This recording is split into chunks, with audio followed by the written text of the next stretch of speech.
Imagine stepping into a world where your driveway is longer than most highways, where the garage looks more like a museum, and where a single dinner party costs more than a family home. Now, here's the million-dollar question, or should I say, the billion-dollar question.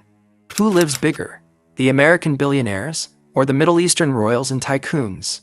Today, we're diving deep into a tale of palaces versus penthouses, desert gold versus Silicon Valley tech, and a lifestyle so dramatic it feels like something out of a Hollywood movie. But before we start this journey, if you're new here, make sure you hit that subscribe button right now. I'll give you 5 seconds.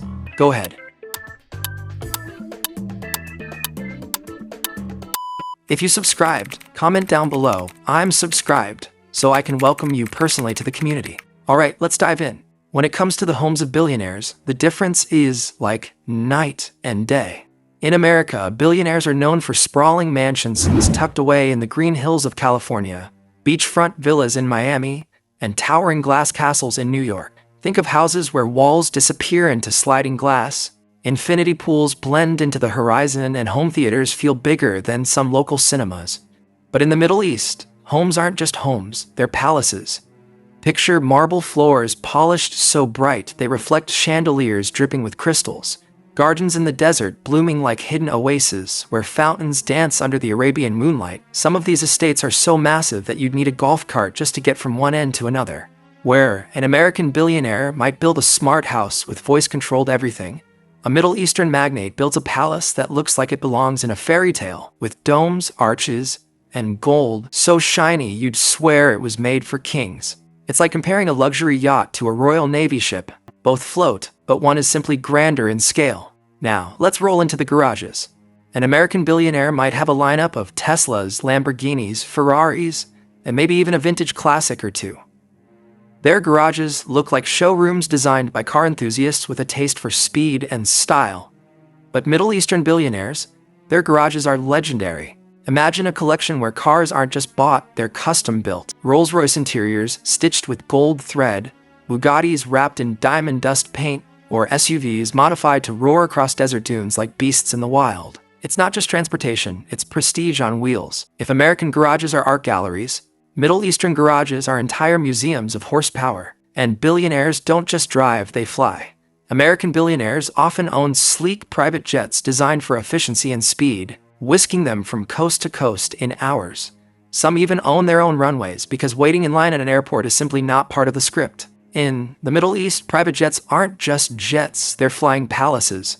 Gold-plated interiors, prayer rooms, dining tables for 12, and bedrooms softer than most 5-star resorts. Boarding one of these planes feels less like travel and more like stepping into a floating kingdom.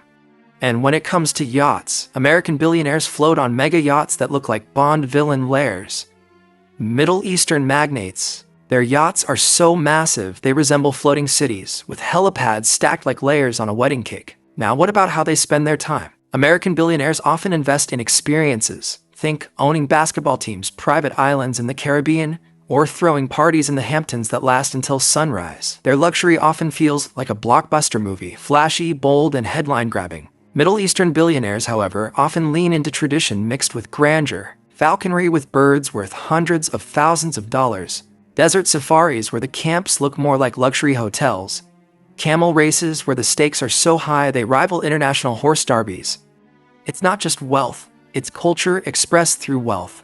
Where an American might buy a tech startup, a Middle Eastern magnate might build an entire city from the ground up. So who lives bigger? Think of it this way. American billionaires are like directors of their own blockbuster films, building futuristic worlds filled with innovation and glitz. Middle Eastern billionaires, on the other hand, are like kings in an epic saga, commanding kingdoms of gold, tradition, and scale that leaves jaws dropping. Both live larger than life, but in completely different scripts. At the end of the day, whether it's Malibu mansions or Arabian palaces, Rolls-Royce showrooms or diamond-dusted Bugattis, both sides redefine what big really means. But here's the real twist. It's not about who lives bigger. It's about how differently they express their wealth. So tell me in the comments, who do you think lives the bigger life? American billionaires or Middle Eastern billionaires? And if you haven't already, make sure to hit that like button and subscribe so you don't miss more deep dives into the world of the ultra-rich. Because trust me, this was just the beginning.